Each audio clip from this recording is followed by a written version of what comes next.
நான் எந்த கட்சியின் டீமும் இல்லை. அரசின் தவறுகளுக்கு எதிராக குரல் கொடுப்பேன்.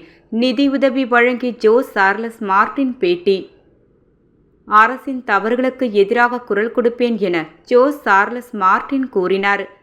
புதுச்சேரி உருளையன்பேட்டை மற்றும் நெல்லித்தோப்பு பகுதியில் மாசு கலந்த குடிநீரை குடித்து 6 பேர் உயிரிழந்தனர். பாதிக்கப்பட்ட குடும்பங்களுக்கு தலா ரூபாய் 1 லட்சம் நிதியுதவி என 5 பேருக்கு ரூபாய் 5 லட்சம் நிதியுதவியை ஜேசிஎம் மக்கள் மன்றத்தின் சார்பாக ஜோ சார்லஸ் மார்டின் வழங்கினார். பின்னர் அவர் நிருபரிடம் கூறுகையில், மாசு கலந்த குடிநீர் குடித்து உயிரிழந்தவர்கள் குடும்பத்தை நேரில் சந்தித்து ஆறுதல் தெரிவித்தேன். என்னால் முடிந்த உதவியாக தலா ரூபாய் 1 லட்சம் வழங்கினேன். அரசின் அலட்சியமே இதற்கெல்லாம் காரணம். 1 மாதத்திற்கு முன்பே இந்த பிரச்சனை இருந்துள்ளது. சரியான நேரத்தில் குடிநீரை பரிசோதனை செய்து தீர்வு கண்டிருந்தால் உயிரிழப்பு ஏற்பட்டிருக்காது. இதில் தவறு நடந்துவிட்டதே என்று கூட அரசு ஏற்றுக்கொள்ள மறுக்கிறது. மேலும் அரசாங்கம் பாதிக்கப்பட்டவர்களுக்கு நிதியுதவியை வழங்கியிருக்க வேண்டும். புதுச்சேரியில் இயற்கையாக கிடைக்கும் தண்ணீரை கூட தரமானதாக கொடுக்க முடியாமல் எவ்வளவு மோசமான நிலைக்கு வந்துள்ளோம். இதனால்தான் எங்களை போன்ற இளைஞர்கள் அரசியலை முன்னெடுக்க வேண்டியிருக்கிறது.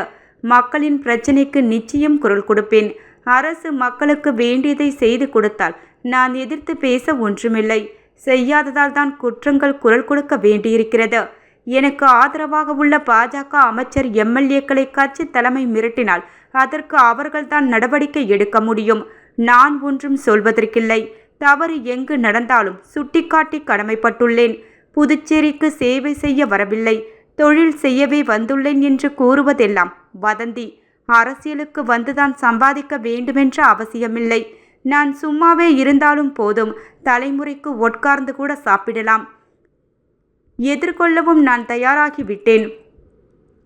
வரி மட்டுமே 5000 கோடி கட்டுகிறோம். ரூபாய் 300 கோடியை அரசியல் முதலீடு செய்தால் சம்பாதிக்க புதுச்சேரிக்கு வரவேண்டியதில்லை. வேறு எங்காவது கூட சம்பாதித்து கொள்ள முடியும்.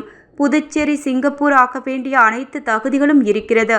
இளைஞர்களுக்கு வேலை வாய்ப்பு இல்லை, ஒரு சிஸ்டம் இல்லை. குடிக்க தரமான தண்ணீரை கூட கொடுக்க முடியவில்லை. சம்பாதித்தாகிவிட்டது. இனி மக்களுக்கு நல்லது செய்ய வந்துள்ளேன். நான் எந்த கட்சியின் டீமும் இல்லை. ஒற்றை நோக்கம் புதுச்சேரியை சிங்கப்பூராக மாற்றுவதுதான். தேர்தல் முடிந்த பிறகும் எனது மக்கள் சேவை தொடரும் என்றார்.